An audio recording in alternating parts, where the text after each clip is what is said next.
c'est un sujet éminemment compliqué. Et il ne faut pas croire que le droit à la privacy est forcément démocratique. Le droit à l'oubli que la Cour de justice européenne a imposé à Google est totalement antidémocratique. N'importe quel salaud qui a fait une saloperie peut obtenir en Europe de Google qu'il le désindexe. Poussons ça à l'extrême. En 1946, s'il n'était pas mort, Himmler aurait pu exiger qu'on retire ce qu'il avait fait pendant le Troisième Reich de l'indexation.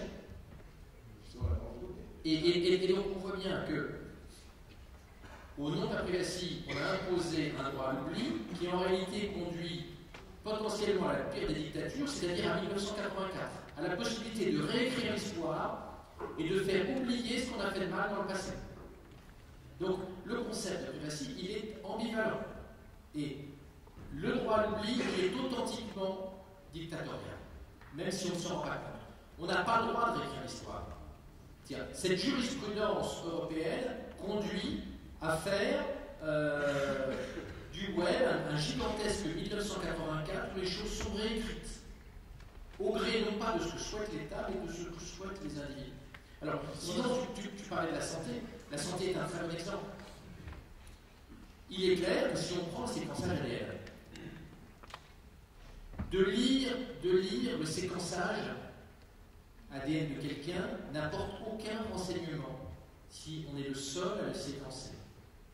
Pour pouvoir faire des progrès génétiques, il faut séquencer beaucoup de gens, regarder les pathologies qu'ils ont et établir des corrélations entre les mutations génétiques dont ils sont porteurs et puis leur état de santé.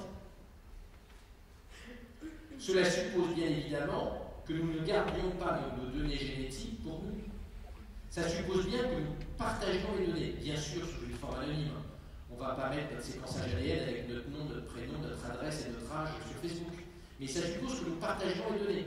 De même que ça ne sert à rien d'avoir un téléphone, d'être le seul dans sa vie à avoir un téléphone, s'il n'y a personne à qui parler, ça ne sert à rien d'avoir son séquençage ADN s'il n'y a pas des bases de données géantes avec le résultat du séquençage sous une forme anonyme de millions de personnes. Nous retrouvons en matière de génétique et de santé la même chose qu'on a sur les réseaux, c'est-à-dire une économie où la valeur de notre propre ADN est fonction du carré du nombre de personnes qui ont été séquencées avant nous et dont les données ont été mises dans des bases de données internationales anonymisées. Donc le partage est nécessaire si nous voulons avoir des progrès dans le domaine biotechnologique.